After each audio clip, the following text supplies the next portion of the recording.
Sir, একটা বোবা শিশু কি ৫০ জন সৈন্যের জীবন বাঁচাতে পারে? আজকের গল্পটা একটা অন্ধকার রাতের গল্প, যখন শত্রুরা ১,০০০ ফুট গভীর গিরিখাতের উপর একটি সেতুকে মৃত্যু ফাঁদে পরিণত করেছিল। সেনাবাহিনীর কাছে রাডার এবং নাইট ভিজন ক্যামেরা ছিল, কিন্তু তারা ১২ বছর বয়সী এতিম এবং বোবা শিশু যে বিপদ দেখেছিল তা দেখতে ব্যর্থ হয়েছিল। যদি সেই শিশুটি তার জীবনের ঝুঁকি না নিয়ে সেই রাতে ট্রাকের সামনে ঝাঁপিয়ে না পড়ে, তাহলে হয়তো ভারতমাতার ৫০ জন পুত্র ত্রিবর্ণ রঞ্জিত পতাকা জড়িয়ে বাড়ি ফিরে যেত। এই গল্পটি আপনাকে কাঁদাবে এবং আপনার হৃদয় গর্বে ভরে দেবে। আপনি যদি সত্যিই ভারতীয় সেনাবাহিনীকে ভালোবাসেন, তাহলে এক্ষুনি চ্যানেলটি সাবস্ক্রাইব করুন এবং ভিডিওটি লাইক করুন। আসুন সেই ঝড়ো রাতের সত্যটা জেনে নিই। হিমাচল এবং লাদাখ সীমান্তের কাছে, যেখানে পাহাড় এত উঁচু যে মেঘকেও হেলে যেতে হয়, সেখানে একটি প্রাচীন লোহার সেতু ছিল। সামরিক ভাষায় একে ডেল্টা ব্রিজ বলা হতো। এই সেতুটি দুটি বিশাল পাহাড়কে সংযুক্ত করেছিল এবং এর নিচে ছিল ১,০০০ ফুট গভীর একটি গিরিখাত, যার মধ্য দিয়ে শতদ্রু নদী পূর্ণ উত্তালভাবে প্রবাহিত হয়েছিল। এই সেতুটি কৌশলগতভাবে অত্যন্ত গুরুত্বপূর্ণ ছিল, কারণ এটি সীমান্তের রেশন এবং অস্ত্র পরিবহনের একমাত্র পথ ছিল। তখন সন্ধে ৭টা এবং আবহাওয়ার অবনতি হয়েছিল। কালো মেঘ আকাশকে ঢেকে ফেলেছিল, যেন কেউ কালো চাদর বিছিয়ে দিয়েছে। বরফের বাতাস হাড় কাঁপানো ঠান্ডা তৈরি করছিল।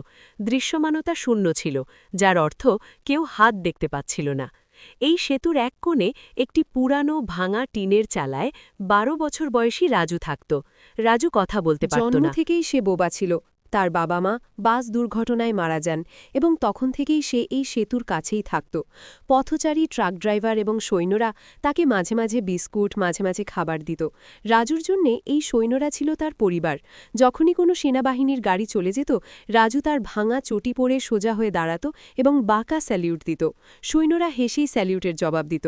পায়রা এবং বাদুর সেতুর নিচে তাদের বাসা তৈরি করত। লোহার নর্দমার মধ্যে বাসা বাঁধত। রাজু প্রায়শই দড়ি ব্যবহার করে নিচে নেমে পাখিদের খাওয়াত। সে কথা বলতে পারত না, তাই সম্ভবত সে বোবা পাখিদের ভাষা বুঝতে পারত। সেই রাতে ঝড় খুব জোরে ছিল। বৃষ্টির ফোঁটা গুলির মতো পড়ত। রাজু তার টিনের ছাদের নিচে আবদ্ধ হয়ে বসেছিল। তারপর সে এক অদ্ভুত অস্বস্তি অনুভব করল। সে সেতুর নিচে বসবাসকারী শত শত বাদুর হঠাৎ আতঙ্কে বেরিয়ে এসে বৃষ্টিতে উড়ে যেতে দেখল। রাজা জানত যে বাদুর এত প্রবল বৃষ্টি এবং ঠান্ডায় কখনো তাদের বাসা ছাড়ে না। কিছু একটা সমস্যা ছিল। তার হৃদয় কেঁপে উঠল। সে তার ছেঁড়া বস্তায় নিজেকে জড়িয়ে বাইরে বেরিয়ে এলো। বৃষ্টি তার মুখে একটা থাপ্পড়ের মতো লাগল। সে সেতুর রেলিংয়ের কাছে গিয়ে নিচে তাকিয়ে দেখার চেষ্টা করল। এত অন্ধকার ছিল যে সে কিছুই দেখতে পেল না। কিন্তু তারপর বিদ্যুৎ চমকালো। আলোর সেই মুহূর্তে রাজু যা দেখল, তাতে তার রক্ত জমে গেল। সেতুর ঠিক নিচে মূল লোহার স্তম্ভের কাছে দড়িতে ঝুলন্ত ৪-৫ জন লোক। তারা কালো পোশাক পরেছিল, তাদের মুখ ঢাকা ছিল। তারা সেনাবাহিনীর প্রকৌশলী ছিল না, তারা গ্যাসের ক্যানিস্টার ছিল না, বরং করাত এবং কিছু অদ্ভুত প্যাকেট বহন করছিল। তারা সেতুর প্রধান সংযোগস্থলে বিস্ফোরক পুঁতে রেখেছিল। রাজুর শরীর কাঁপছিল। সে বুঝতে পেরেছিল যে এরা শত্রু কমান্ডো। তারা সেতুটি উড়িয়ে দিতে চায়নি, তারা এটিকে দুর্বল করতে চেয়েছিল, যাতে একটি বিশাল সেনা কনভয় যখন এর ওপর দিয়ে যায়, তখন তাদের ওজনে সেতুটি ভেঙে পড়ে, যা এটিকে দুর্ঘটনা বলে মনে করে। এটি কোনো আক্রমণ ছিল না, বরং একটি খুব গভীর এবং ঘৃণ্য ষড়যন্ত্র। রাজু তৎক্ষণাৎ পালিয়ে গেল। সে সেতুর অপর প্রান্তে অবস্থিত সেনা চৌকির দিকে দৌড়ে গেল। তার পা কাদায় পিছলে যাচ্ছিল, কিন্তু সে বারবার পড়ে যাচ্ছিল এবং উঠে পড়ছিল। চৌকিতে ২ জন প্রহরী মোতায়েন ছিল। বৃষ্টির কারণে তারা রেইনকোট পরেছিল এবং বাংকারের ভেতর থেকে পাহারা দিচ্ছিল। সে সেখানে পৌঁছে জোরে জোরে গেটে ধাক্কা দিতে শুরু করল। সে চিৎকার করে বলল, "আ!" প্রহরী জানালা খুলে চিৎকার করে বলল, "আরে রাজু, কি হয়েছে? এত শব্দ করছো কেন? এখান থেকে চলে যাও, আজ আবহাওয়া খুব খারাপ।" রাজু হাত দিয়ে ইশারা করল। সে তার গলার উপর হাত রাখল, মৃত্যুর ইঙ্গিত। তারপর সেতুর দিকে আঙুল তুলে বুম ইশারা করল। কিন্তু অন্ধকার এবং বৃষ্টিতে প্রহরী কিছুই বুঝতে পারল না। সে ভাবল রাজু ঠান্ডায় কাঁপছে এবং সম্ভবত খাবার চাইছে। প্রহরী তার পকেট থেকে বিস্কুটের প্যাকেট বের করে বাইরে ফেলে দিল। "এটা খাও এবং ঘুমাও, এখন চিন্তা করো না।" রাজু বিস্কুট স্পর্শও করল না। সে কাঁদতে লাগল। সে কিভাবে ব্যাখ্যা করবে যে মৃত্যু নিচে অপেক্ষা করছে? সে আবার গেটে ধাক্কা দিতে শুরু করল। এবার সে একটি পাথর তুলে লোহার গেটে ছুঁড়ে মারল শব্দ করার জন্য। ভেতর থেকে একজন কনস্টেবল বেরিয়ে এলো। সে রেগে গেল। "কে? তোমার এত মাথা ব্যথা কেন?" সেন্ট্রি বলল, "স্যার, ওই বোবা লোকটা, আজ সে পাগল হয়ে গেছে।" সে শুনল না। কনস্টেবল রাজুকে ধাক্কা দিল। এখান থেকে চলে যাও, তুমি কি জানো না কর্নেলের কনভয় কিছুক্ষণের মধ্যেই আসছে? সে যদি এখানে দেখে তাহলে আমাদের সর্বনাশ হবে। এখান থেকে চলে যাও। রাজুর দৃষ্টি অন্ধকার হয়ে গেল। তার মনে পড়ল যে প্রতি মঙ্গলবার রাতে গোলাবারুদ এবং রেশন বহনকারী 10-12টি বড় ট্রাকের একটি কনভয় উপরের পোস্টে যায়। যদি সেই কনভয় সেই ভঙ্গুর সেতু পার হয় তাহলে সবকিছু শেষ হয়ে যাবে। 50 জন সৈন্য, বহন বাহিনী, অস্ত্র সবকিছু ওই 1000 ফুট গভীর খাদে ডুবে যাবে। রাজুকে তাড়িয়ে দেওয়া হয়। সে তার টিনের চালায় ফিরে গেল। তার কাছে সময় ছিল না। সে রাস্তার কথা শুনল। দূরে সে ভারী ইঞ্জিনের গর্জন শুনতে পেল। কনভয় আসছে। হয়তো রাজু 5 ব্রিজের মিনিট, দিকে তাকালো। হয়তো আরও বেশি। শত্রুরা তাদের কাজ শেষ করে সম্ভবত নিচের দড়ি বেয়ে নেমে পালিয়ে গেছে। ব্রিজটি ওপর থেকে একদম ঠিকঠাক মনে হচ্ছিল, কিন্তু ভেতর থেকে তা ফাঁপা হয়ে গিয়েছিল। প্রথম ভারী ট্রাকটি এর উপর ওঠার সাথে সাথেই লোহার পিলারগুলো কাগজের মতো ফেটে যাবে। রাজু একটি সিদ্ধান্ত নিল। যদি কেউ তার কথা না শোনে তবে তাকে এমন কিছু করতে হবে যাতে গাড়িগুলো থেমে যায়। তাকে যেভাবেই হোক তাদের আটকাতে হবে। সে তার কুঁড়ে ঘরে গেল। সেখানে শীতকালে আগুন জ্বালানোর জন্য সে সামান্য কেরোসিন তেল আর কিছু পুরনো কাপড় রেখেছিল। সে একটি লম্বা লাঠি তুলে নিল, তার ওপর কাপড় জড়ালো এবং পুরো তেলটুকু ঢেলে দিল। সে দেশলাই খুঁজল। তার হাত কাঁপছিল। কনভয়ের হেডলাইটের আলো এখন মোড়ে দেখা যাচ্ছে। আলোর লম্বা রেখাগুলো বৃষ্টি ভেদ করে এগিয়ে আসছে। রাজু কাঠি জ্বালালো। মশালটি দাউ দাউ করে জ্বলে উঠল। সে মশাল নিয়ে ব্রিজের ঠিক মাঝখানে দৌড়ে গেল। এটি ছিল অত্যন্ত বিপজ্জনক। বাতাসের তোড়ে ব্রিজটি দুলছিল। কনভয় খুব দ্রুত আসছিল। সবার আগে ছিল একটি সাজোয়া জিপসি, তার পেছনে ভারী ট্রাক। ড্রাইভাররা কল্পনাও করতে পারেনি যে এত রাতে এবং এমন ঝড়ের মধ্যে ব্রিজের মাঝখানে কেউ দাঁড়িয়ে থাকতে পারে। রাজু ব্রিজের ঠিক মাঝখানে গিয়ে দাঁড়ালো। 12 বছরের একটি ছোট বাচ্চা হাতে জ্বলন্ত আগুন নিয়ে মৃত্যুর সামনে পাহাড়ের মতো দাঁড়িয়েছিল। সে মশালটি জোরে জোরে নাড়াতে লাগল।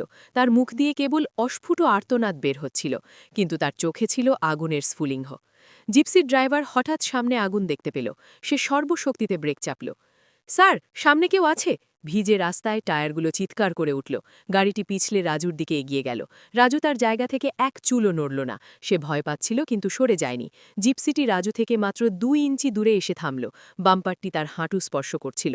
পেছনের ট্রাকগুলো একে অপরের সাথে ধাক্কা খেতে খেতে থামল। জিপসি থেকে একজন মেজর সাহেব রাগে চিৎকার করে বেরিয়ে এলেন। তার হাতে ছিল রাইফেল। কে এই গাধা? মরতে চাস নাকি?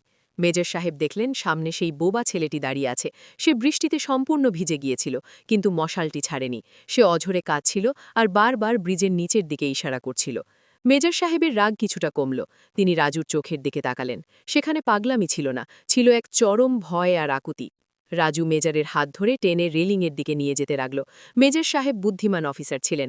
তিনি বুঝলেন এই বাচ্চাটি নিজের জীবন বাজি রেখে গাড়ির সামনে দাঁড়িয়েছে, নিশ্চয়ই কোনো বড় ব্যাপার আছে। তিনি টর্চ বের করে রাজুর সাথে রেলিংয়ের কাছে গেলেন। রাজু নিচে ইশারা করল। মেজর তার টর্চের হাই বিম নিচে ফেললেন। প্রথমে তিনি কিছুই দেখতে পাননি, কিন্তু তারপর তার নজর পড়ল ব্রিজের মূল জয়েন্টের ওপর। সেখানে ওয়েল্ডিং তাজা কাটা হয়েছে এবং সেখানে একটি কালো রঙের প্যাকেট লাগানো আছে, যার ওপর একটি লাল বাতি জ্বলছে আর নিভছে। টাইমার বোমা। সাথে ব্রিজের পিলারগুলোকেও অর্ধেক কেটে রাখা হয়েছে। মেজরের পায়ের নিচ থেকে মাটি সরে গেল। তিনি সাথে সাথে চিৎকার করে আদেশ দিলেন, সব গাড়ি পেছনে নাও, এক্ষুনি। ব্রিজে বোমা আছে, পিছিয়ে যাও। হুড়োহুড়ি পড়ে গেল। সব ড্রাইভার রিভার্স গিয়ার দিয়ে গাড়ি পেছনে নিতে শুরু করল। যখন শেষ ট্রাকটি ব্রিজ থেকে মাটিতে নামল, তখনই এক প্রচণ্ড বিস্ফোরণ হল। ধুম! বোমাটি সম্ভবত টাইমার দিয়ে নয়, বরং রিমোট দিয়ে ফাটানো হয়েছিল। শত্রুরা আশেপাশেই ছিল, এবং তারা যখন দেখল গাড়িগুলো ব্রিজে উঠছে না, তখন তারা ব্রিজটি উড়িয়ে দিল। ব্রিজের অর্ধেক অংশ ভেঙে সেই গভীর খাদের মধ্যে পড়ে গেল। লোহার বড় বড় টুকরো নদীতে হারিয়ে গেল। যদি গাড়িগুলো সেখানে থাকত, তাহলে একজন জামানও বেঁচে ফিরবে না। বিস্ফোরণের শব্দে পুরো উপত্যকা কেঁপে উঠল। মেজর সাহেব ও বাকি জওয়ানরা মাটিতে শুয়ে পড়েছিলেন। ধুলো আর ধোঁয়া সরার পর তারা দেখলেন ব্রিজের সেই অংশটি উধাও, যেখানে কিছুক্ষণ আগেই তাদের গাড়ি যাওয়ার কথা ছিল। চারিদিকে নিস্তব্ধতা ছেয়ে গেল, শুধু বৃষ্টির শব্দ শোনা যাচ্ছিল। মেজর সাহেব উঠলেন। তার ইউনিফর্ম কাদা মাখা ছিল। তিনি চারিদিকে তাকালেন। সেই ছেলেটি কোথায়? রাজু কোথায়? জওয়ানরা টর্চ জেলে খুঁজতে লাগল। বিস্ফোরণের ধাক্কায় রাজু রেলিংয়ে ধাক্কা খেয়ে দূরে ছিটকে পড়েছিল। রাস্তার ধারে সে অচেতন অবস্থায় পড়েছিল। তার মাথা থেকে রক্ত বের হচ্ছিল। মেজর সাহেব দৌড়ে তার কাছে গেলেন। তিনি সেই ছোট্ট শিশুটিকে নিজের কোলে তুলে নিলেন। মেডিক, জলদি মেডিককে ডাকো। রাজুর নিঃশ্বাস চলছিল। তাকে দ্রুত জিপে করে পেছনের বেস হাসপাতালে নিয়ে যাওয়া হলো। সারা রাত অপারেশন চলল। মেজর সাহেব সারা রাত হাসপাতালের করিডোরে পায়চারি করলেন। তিনি নিজের বাড়িতে ফোন করতে ভুলে গিয়েছিলেন, কিন্তু রাজুর সুস্থতার জন্য প্রার্থনা করতে ভোলেননি। সকাল হলো, ঝড় থেমে গেছে। ডাক্তার বাইরে এলেন। মেজর জিজ্ঞেস করলেন, সে কেমন আছে? ডাক্তার হেসে বললেন, মেজর, এই বাচ্চাটি লোহা দিয়ে তৈরি, সে বিপদমুক্ত, জ্ঞান ফিরেছে। মেজর দৌড়ে ভেতরে গেলেন। রাজু বিছানায় শুয়েছিল, মাথায় ব্যান্ডেজ। মেজরকে দেখা মাত্রই সে শুয়ে শুয়েই সেই আঁকা বাঁকা স্যালুটটি দিল। মেজর সাহেবের চোখের জল বাধা মানল না।